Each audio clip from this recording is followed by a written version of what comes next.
All right, let's dive into something truly fascinating today. Okay. Have you ever stepped into a new activity, especially something physical, and just, well, wished you had an instructor who somehow knew exactly what you were thinking? Like anticipating every challenge before you even felt it. Yeah, that perfect guide. Exactly. Well, today we're taking a deep dive into the art of becoming that kind of intuitive guide. Okay. Specifically, we're looking at the exhilarating world of marine leisure sports like surfing and paddleboarding. And what's really insightful here is that our source material for this deep dive isn't just about how to surf or paddleboard yourself. Right. It's actually a guide on operating, running effective surfing and paddleboard lessons. It's all about building that learning experience. That's right. So our mission today is really to pull out the core principles of great instruction from this guide. We want to show you what goes into making a truly exceptional and, importantly, safe learning experience. And for you, the learner, this is about understanding that hidden structure behind a great lesson and maybe why that structure is so crucial. And the fundamental thing, the takeaway the source keeps hitting on is this. Accurate, precise instruction is just paramount. Yep. If instructors clearly show how and when to do things, learners will follow. So the timing and the method, they're just as important as the information itself. That's really interesting. So this isn't just about being a great surfer or paddleboarder yourself, is it? No, not at all. It's about designing a learning path. Precisely. Effective teaching in these activities, it really means anticipating the learner's needs and guiding them through a really structured process, from start to finish, cultivating an empathy for their lack of context, basically. So, okay, what does this actually look like for you if you're signing up for your first lesson? Yeah.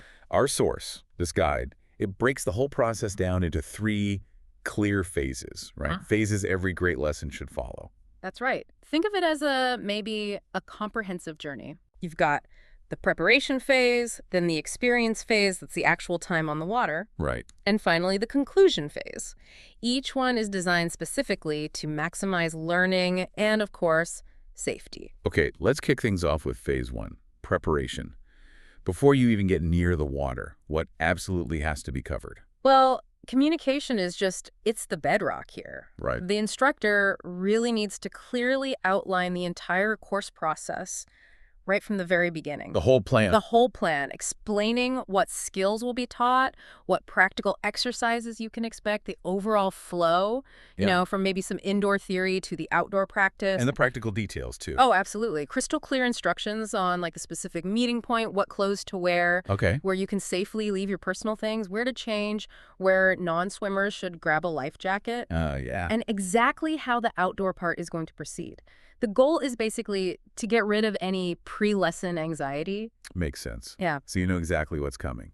Exactly. You understand the schedule, the logistics, the expectations, everything, start to finish. And safety, I imagine, isn't just like a bullet point.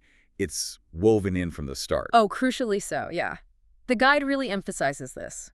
That phase must include thorough explanations of all the safety protocols, proper equipment use, and identifying those potential risk factors that are just inherent in surfing or paddleboarding. Right.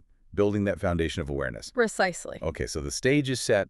Now we're into the experience phase. We're on the water. Yeah, the fun part. What are the absolute critical things an instructor needs to nail during the actual activity? Okay, this is where that precise real-time instruction really shines, along with expert demonstration, of course. Right. The source details a very deliberate sequence. It starts with entering the water. The guide actually suggests direct entries is often better, especially in summer. Then the instructor demonstrates the paddle out. Getting past the waves. Exactly, getting out to where you can catch them. Then it's group practice of the fundamentals. Like turning. Yeah, turning while you're lying down or sitting up on the board. Basic control. Okay. Then there's specific training for feeling the waves, anticipating their movement. Connecting with the water. Yeah, exactly. And practicing the actual wave riding. The guide also smartly suggests a break after that first session. Get your breath. Yeah. Then a second session that moves on to takeoff practice. That's a stand-up moment. The crucial bit, standing up as you catch the wave. And that leads into full surfing practice. It's all scaffolded, Step by step. Right. Master one thing before moving to the next. But it's not just showing, is it? You mentioned anticipating needs. It's like the instructor has to anticipate what you, the learner, don't know. Yes, Absolutely. What are some examples of those things beginners stumble on that maybe an instructor might just assume everyone knows? That's a great point. And the source gives some excellent examples. Like, instructors really need to explicitly show how to properly wear and manage the leash. The cord to the board. Yeah, that cord, including the really important detail of not letting it drag on the sand. Oh, I would have thought of that. Right. It can damage it or you could trip. And they also need to actually check that people can attach and detach the leash correctly. Apparently, novices mess this up all the time. Okay. And here's another one, maybe more subtle, explaining that a paddleboard might be designed to split into 3 sections. For carrying it. Yeah, for handling and transport, something a beginner would just never guess. No way. It really highlights that instructors can't assume any basic knowledge, even about the gear itself. It's about demystifying everything for you. You know, the source uses this brilliant analogy to hammer this point home about not assuming knowledge. Ah, yes, the scissors and paper one. Tell us about that. Well, imagine giving someone who's never seen scissors before a pair and some paper and just expecting them to know how to cut. Right. Impossible. You just can't assume that prior experience exists. It really underscores the need for precise instructions, clear demos, and explaining tricky parts explicitly, delivered exactly when you need that information for what you're doing right then. It's that empathy again, isn't it? Putting yourself in the shoes of someone with zero context. Exactly that, recognizing the knowledge gap. That is such a relatable point. I mean, how often do we try to explain something simple and just completely skip a step the other person needs? All the time. It's that expertise blind spot. Yeah. And the guide's brilliance is really in highlighting these universal blind spots. They apply way beyond just surfing lessons. Okay, so the lesson's winding down. Phase 3, the conclusion.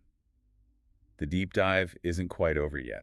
Not quite. Still crucial bits to cover. What needs to happen as things rack up? So the conclusion phase is really focused on ensuring continued safety and also proper care for the equipment.